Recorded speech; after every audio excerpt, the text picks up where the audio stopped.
This conference will now be recorded. Certainly happy to share it with anyone that would like to see the full publication.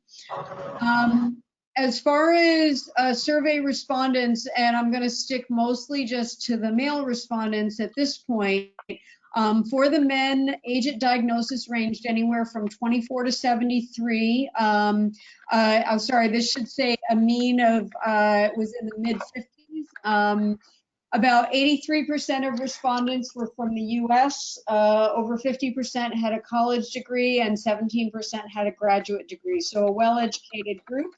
The majority were stage 1 at stage 1 through 3 at diagnosis.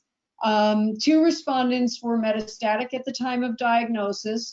12 respondents were currently living with stage 4 disease, which was 20% then that developed metastases over the time period. The majority were taking tamoxifen, 76% had only taken tamoxifen, and about 10% had only taken an aromatase inhibitor. Out of side effects in men, 74% reported any of the list of side effects. The majority of the side effects experienced by men were disturbances in cognition, so what we call chemo brain or cognitive dysfunction, mood disorders, and sexual side effects as well. About 43% general physical changes, 43% hot flashes, and about 40% musculoskeletal pains, so bone and joint pains.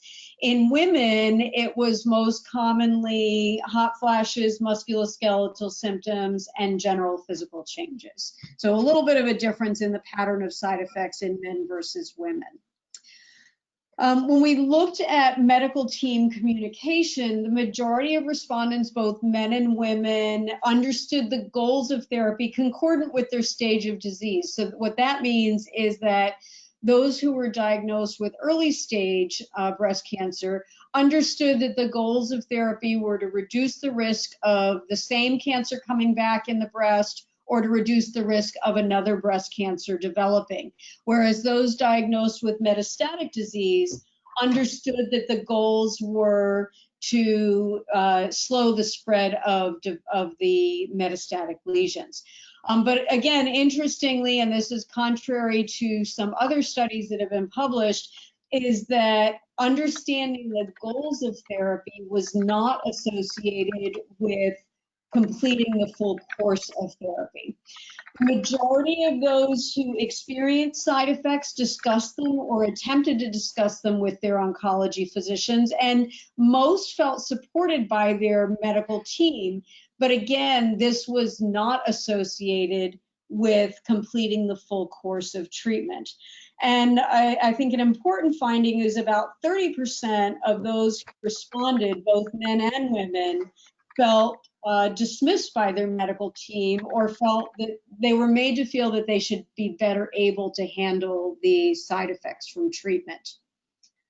Importantly, about 50% of men discontinued therapy early. 30% of women discontinued therapy early. And this is the opposite of what we see in other medical conditions where people might be on therapy for a long time, such as high blood pressure or diabetes, where in general, men are the ones that are more likely to stick with therapy long term. So I think this is something, really important to spark some future research is, really what are the factors associated, why is it that men are more likely to discontinue therapy early? And one other thing is that, I mentioned that 74% of men experience side effects. In women, it was closer to 90%. So men were less likely to experience side effects from treatment, but more likely to stop therapy early. So again, something I think that's interesting for future work. As far as what the respondents told us that helped in terms of managing side effects, and this is both men and women combined, the majority or the highest response was for a healthy diet, exercise, and physical therapy. But again, important to note, that's only 41% of respondents, which means that in about 60%, they actually felt that really nothing was helpful in terms of managing their side effects. And then, of course, we wonder, why do people stop treatment early? About 30% felt that various vitamins and supplements were helpful. About a quarter found that treatments such as yoga and Tai Chi and acupuncture were helpful. And then a smaller percentage received benefit either from various prescription medications or altering the treatment schedule. And that included taking treatment breaks. So again, an area I think of future research is that while there are things that patients find helpful, the numbers are really pretty small, and the majority of patients are not finding relief from their symptoms or from the medication side effects. And these are some of the things that the patients told us, the suggestions of how to improve things. And almost 60% wanted a website or an informational handout with upfront with clear information about the side effects and about side effect management strategies. Over 50% wanted a dedicated office visit, whether in person or a virtual visit, specifically dedicated to managing side effects.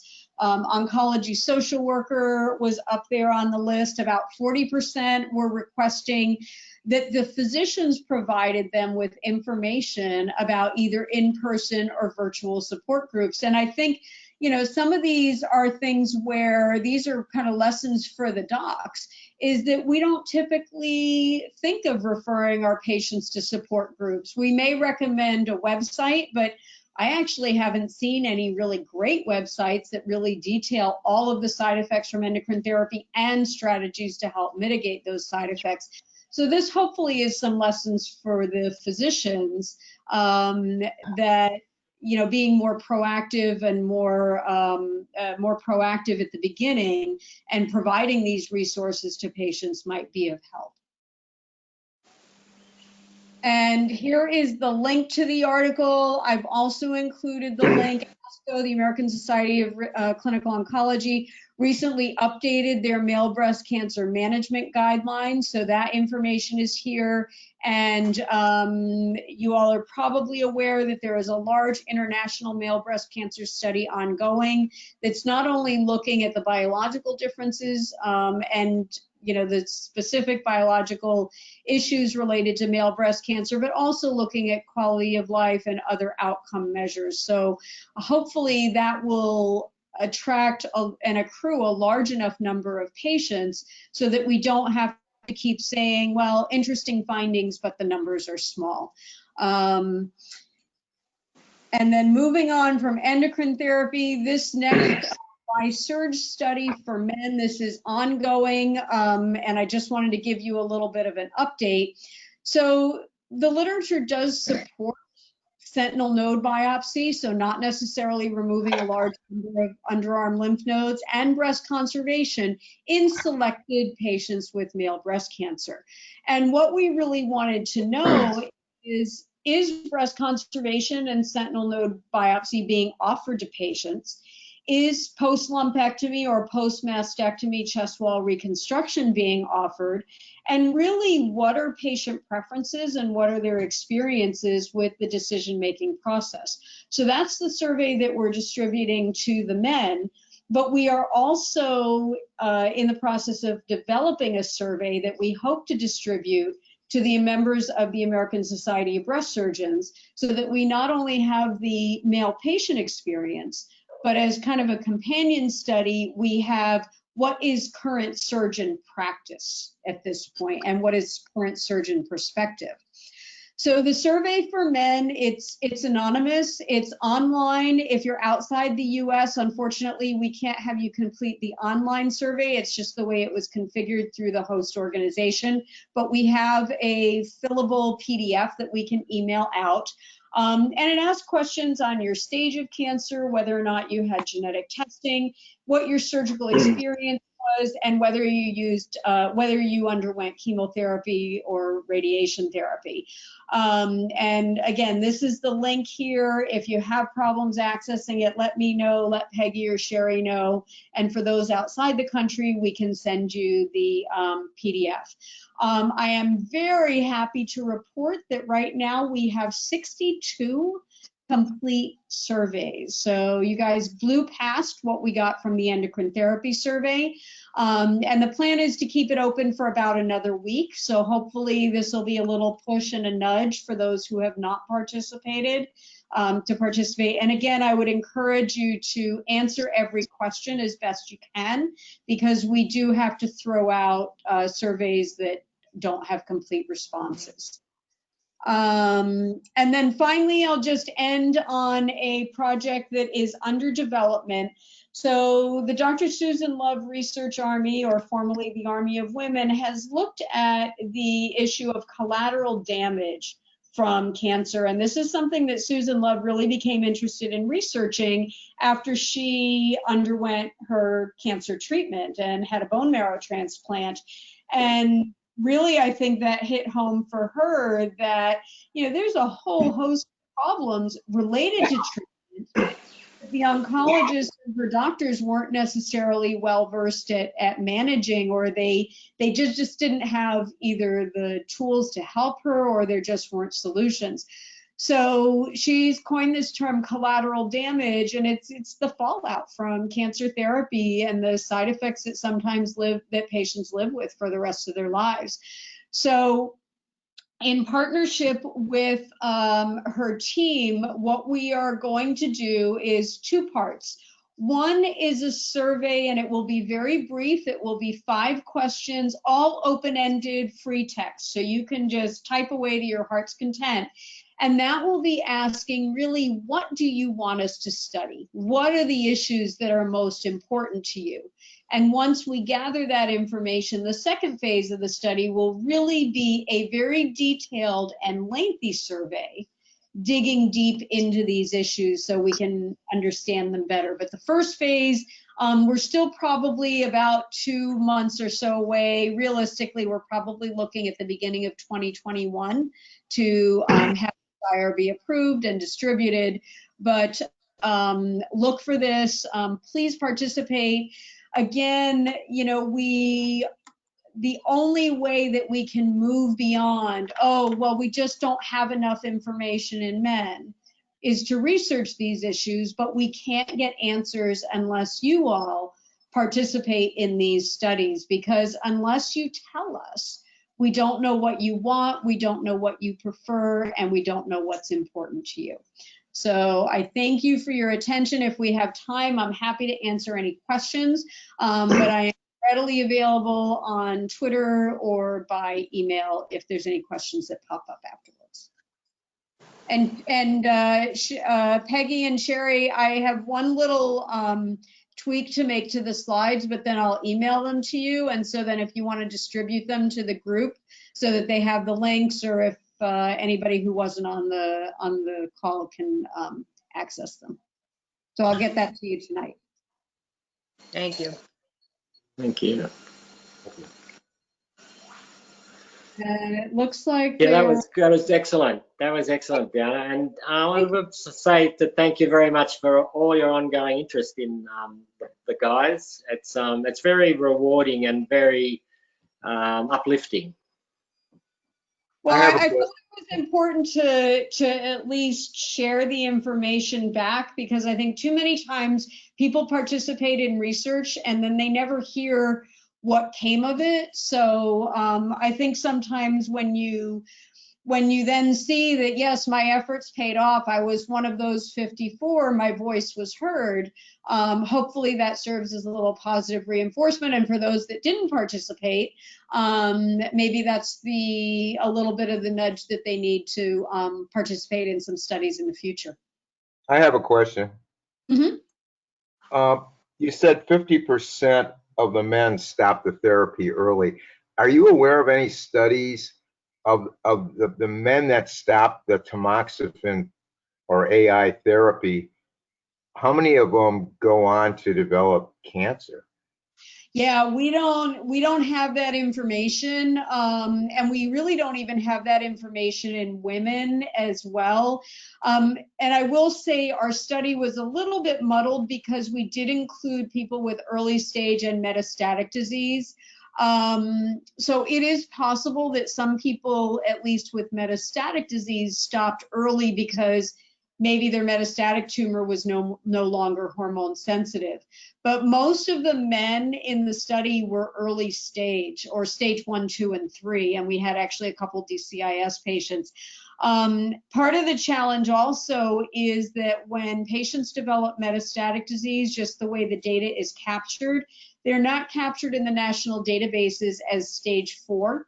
And so we really have incomplete counts both on men and women.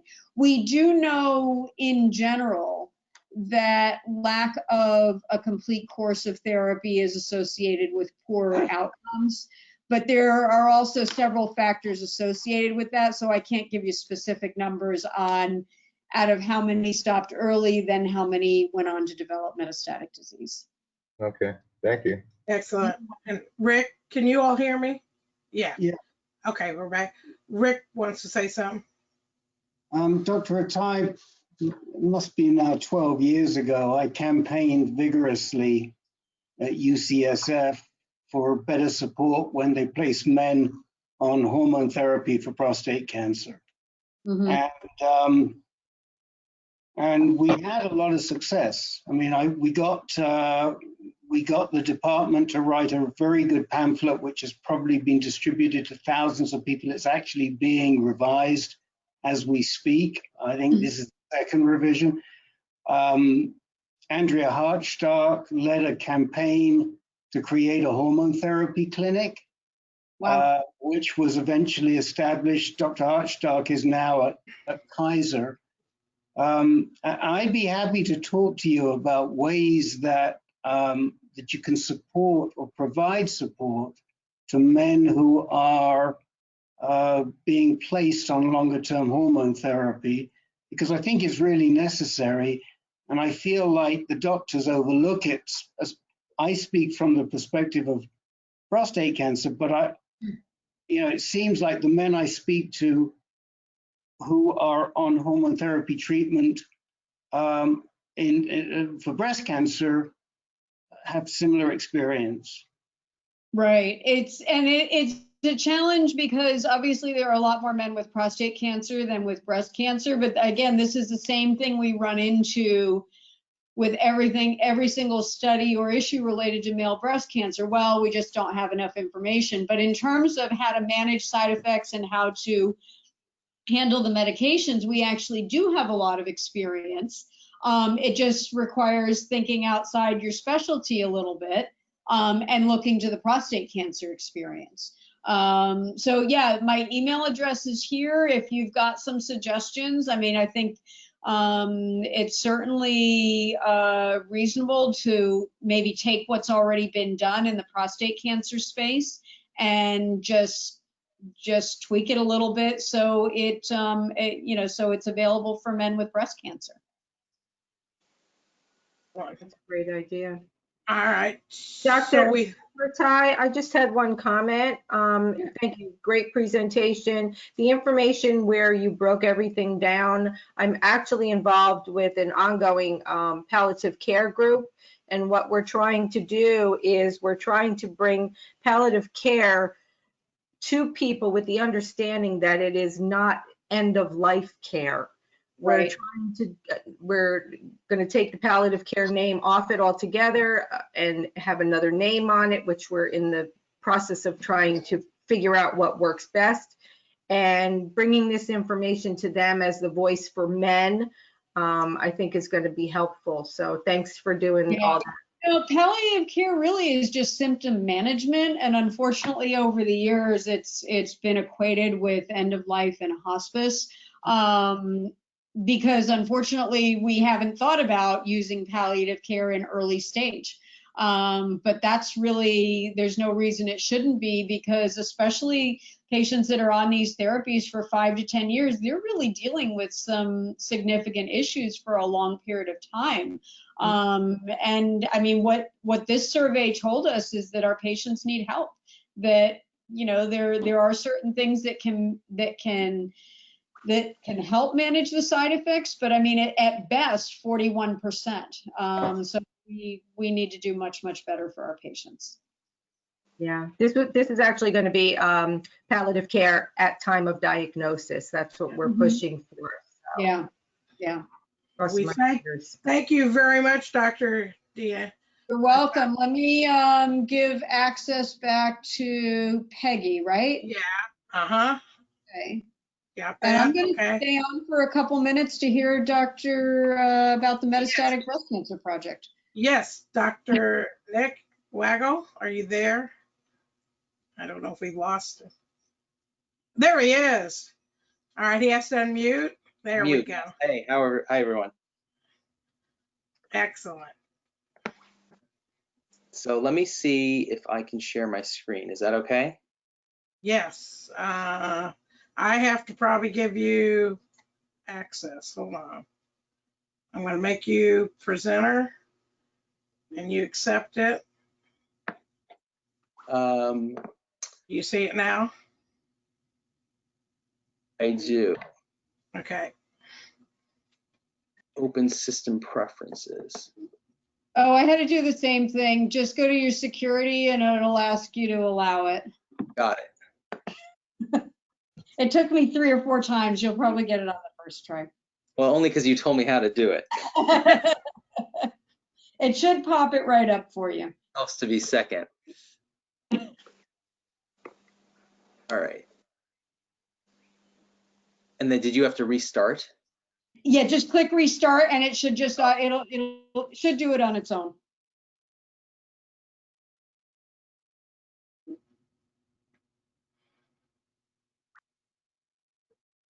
There we are. Okay, great. Thank you. Got it. Excellent. All right, so I'm going to present, but I wanted to say, Dr. Tai, great presentation. I really enjoyed it, and I'm glad I got to be here for that. Let's see. So you've given me permission to share the screen. I think you have to give me permission one more time, Peggy, please. Okay.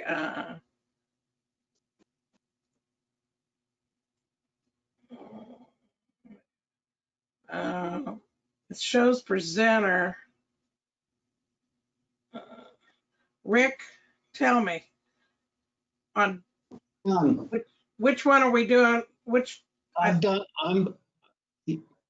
You should be okay now, Nick, to go ahead. Share it. Yep. Try sharing your screen. Yeah, it did it again, and then it said maybe I need to quit again. Let me see. Okay. Okay, here we go. Great.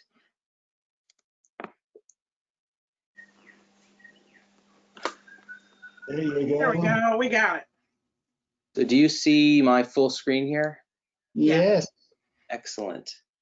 Well, hello, everyone. My name is Nick Waggle. I know some of you, but not all of you. I'm a medical oncologist and researcher at Dana-Farber Cancer Institute and the Broad Institute in Boston.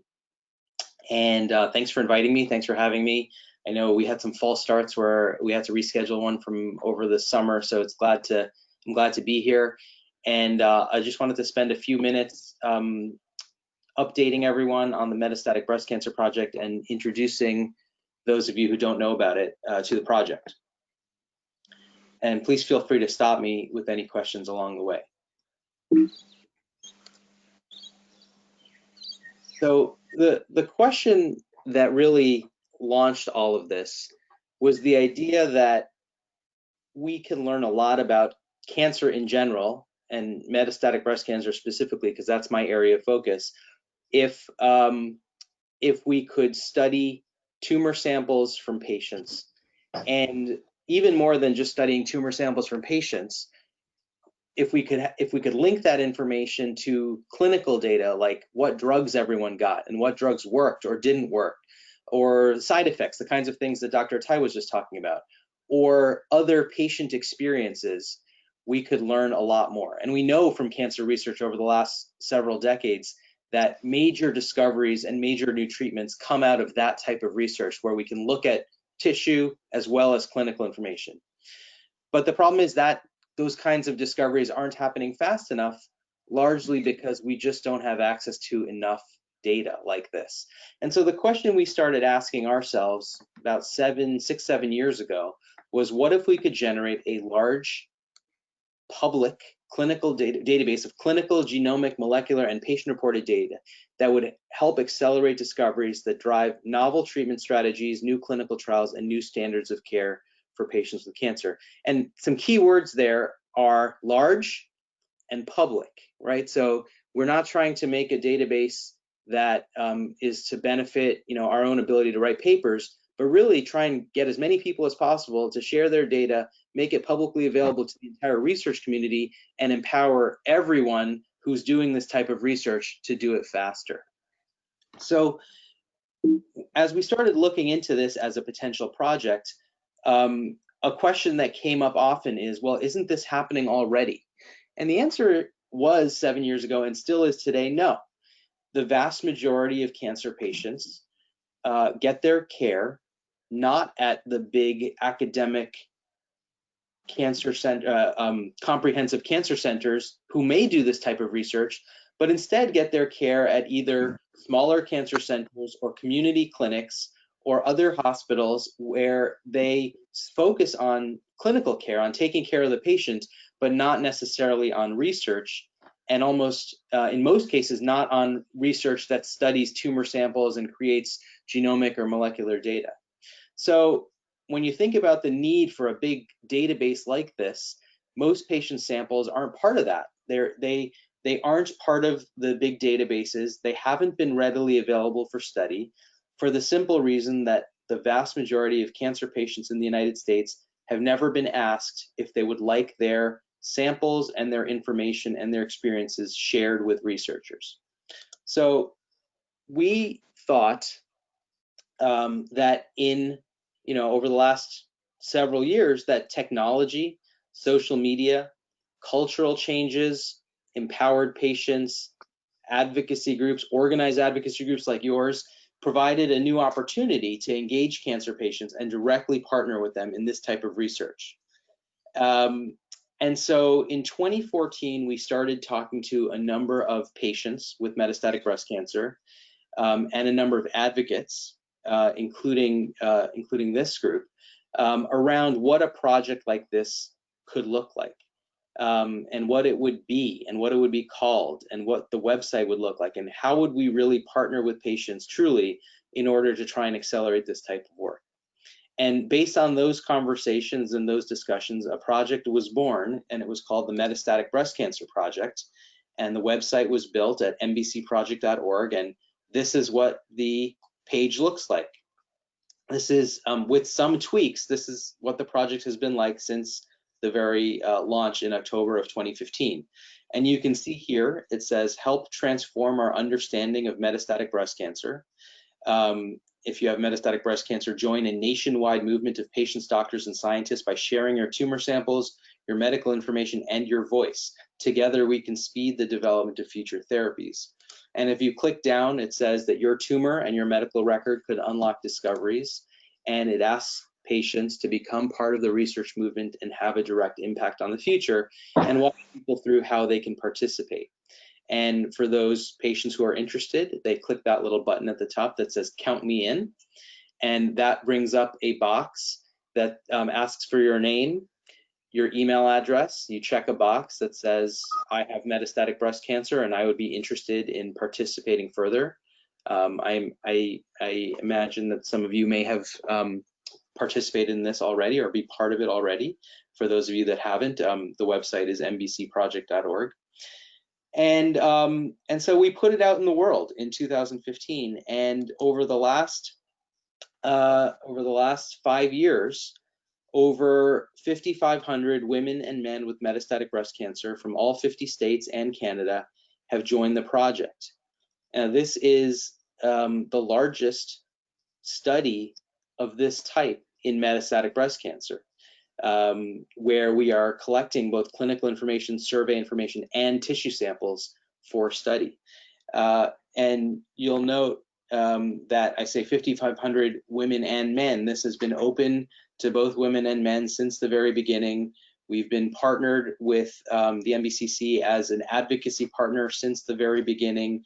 We've had really wonderful support from a number of advocates, men with breast cancer, who have helped promote the project since the very beginning.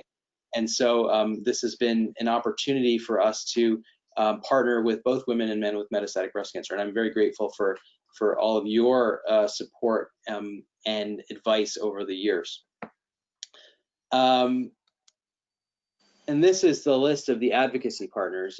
At this point now, 5 years in, we have partnerships with all of these advocacy groups, almost 40 groups listed here.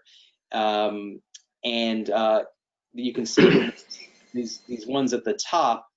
This was sort of the order in which people partnered with us, and these ones at the top have really been with us since the very beginning.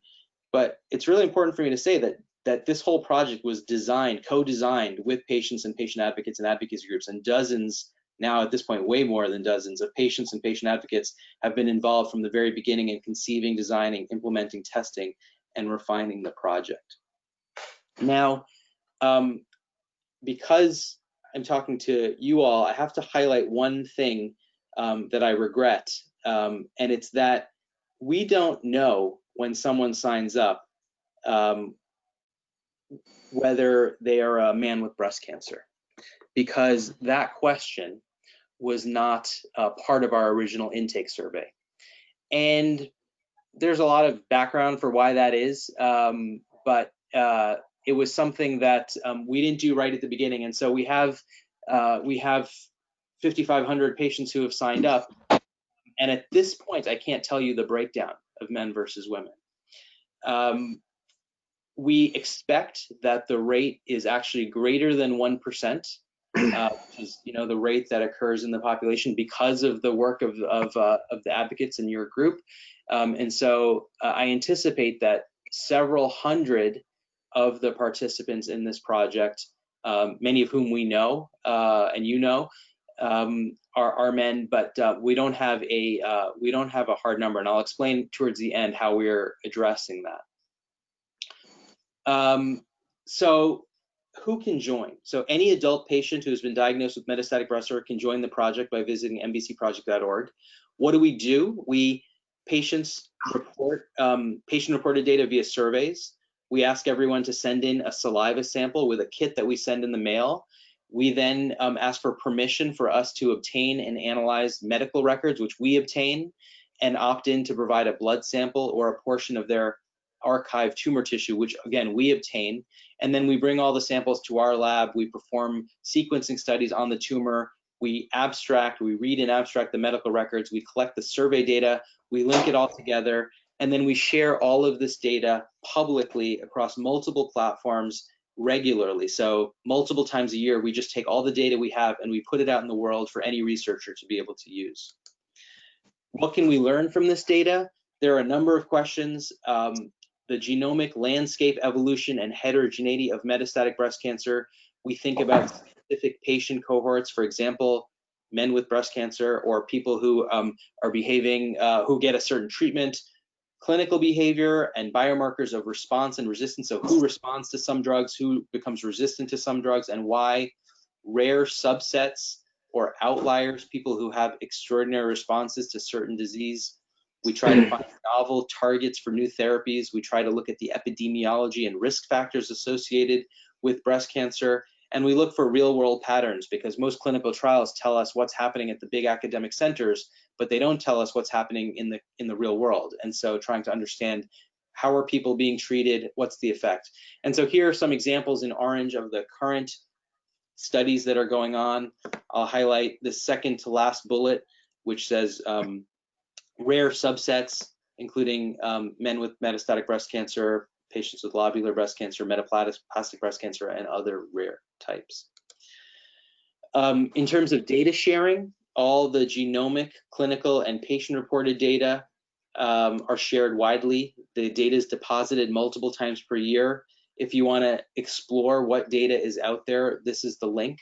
You can go to the website, you click on a little link at the top that says data release, and you can see all of the information. These are 3 of the places we share the data, and it's working in terms of people using the data. So this project has been up and running for 5 years, and more than 30 peer-reviewed papers from people who are outside our institution. So people in the research community are downloading and using this data, and there are multiple others that are in preparation or under review right now.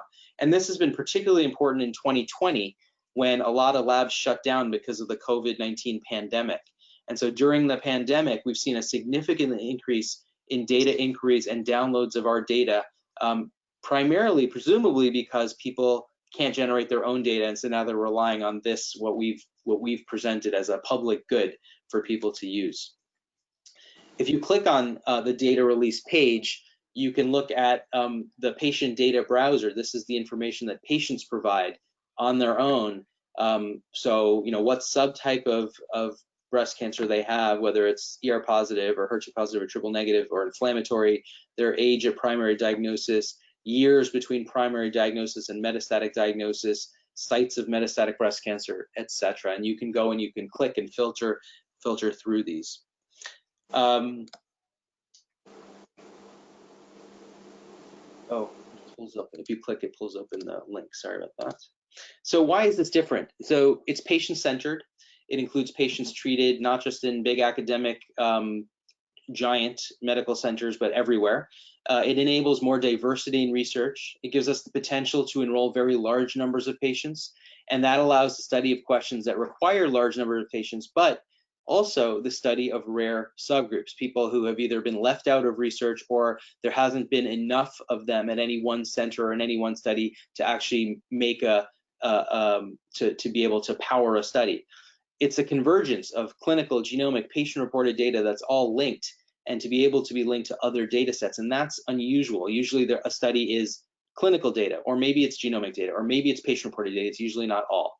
The data is shared publicly as it's generated with no restrictions, no embargoes, no requirement that we publish first or anything like that. And then lastly, it's truly, and has been since day one, a patient-researcher partnership. And I'll close with this photo, which just demonstrates all the different aspects of the patient-researcher partnership. And you may recognize some of these folks who have been advocates for metastatic breast cancer or advocates for men with metastatic breast cancer over the years. Sadly, several of these patients have since died since they've posted these pictures, but these are pictures that we obtained from social media of patients participating in the Metastatic Breast Cancer Project and excited about the type of work that they could do on behalf of the Metastatic Breast Cancer Project. And as part of it, people holding up their saliva kits that they get in the mail, and what came to be dubbed saliva selfies.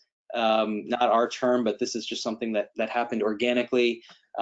Folks, many of you may have known Bob, who here was getting his blood drawn and sending it in and saying he had his blood draw today for the MBC project. Now it's in FedEx on the way to the Broad Institute in Cambridge, and others getting their blood draws. People have come back before pandemic times to visit us in the lab and meet us.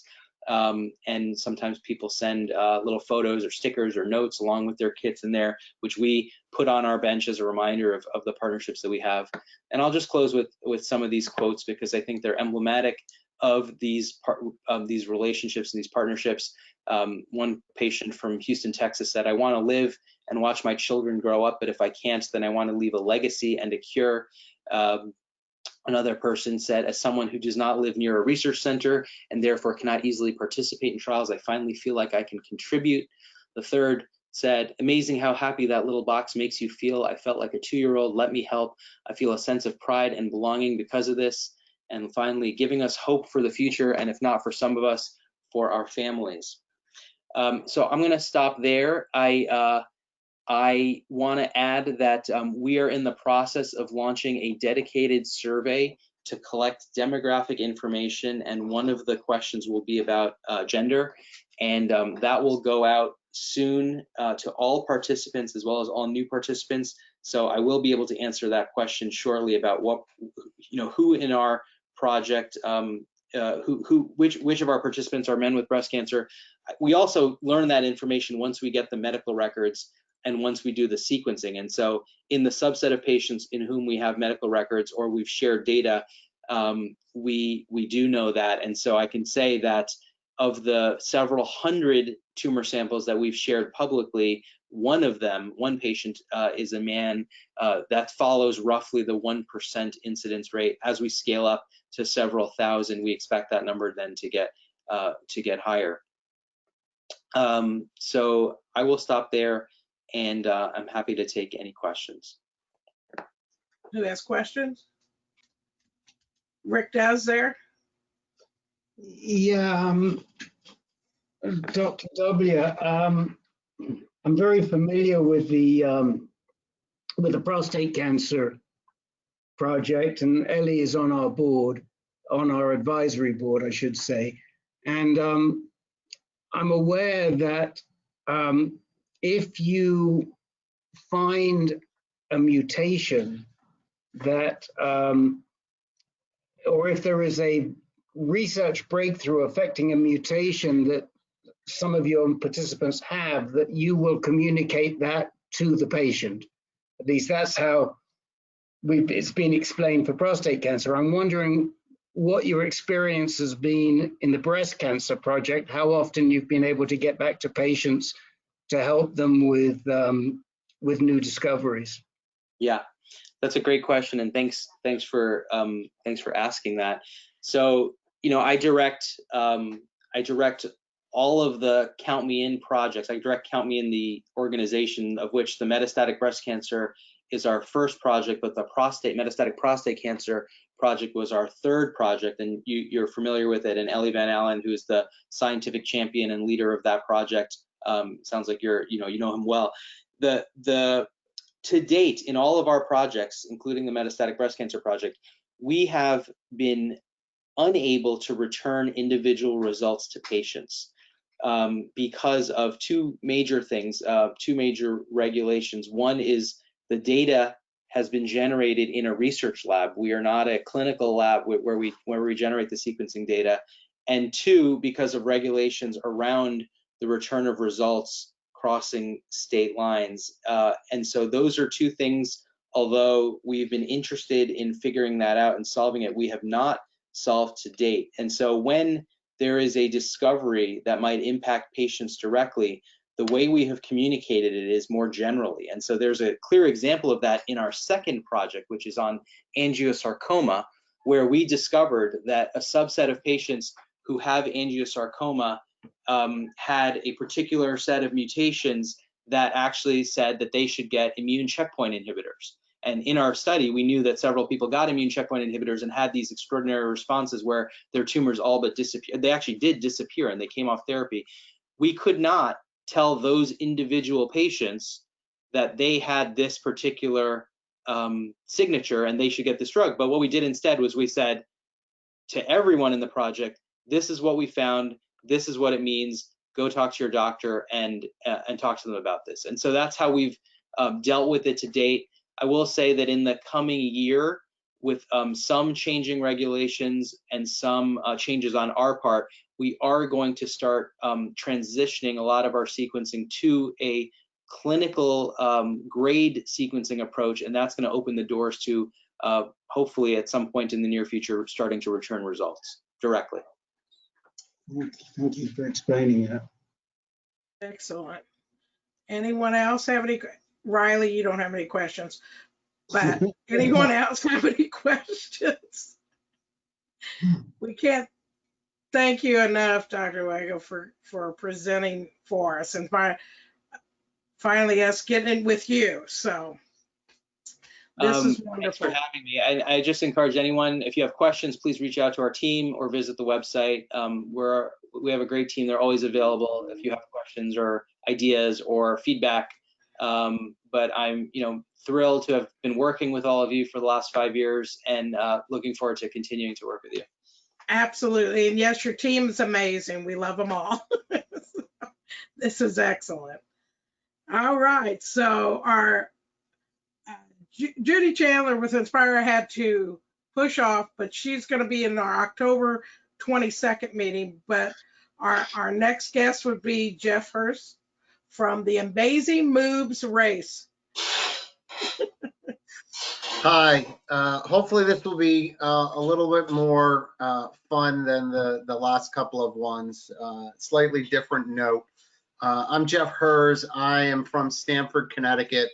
I did an event last year called Men, Moves, and Monday Night Football after I was approached by our local hospital to try to do a awareness around.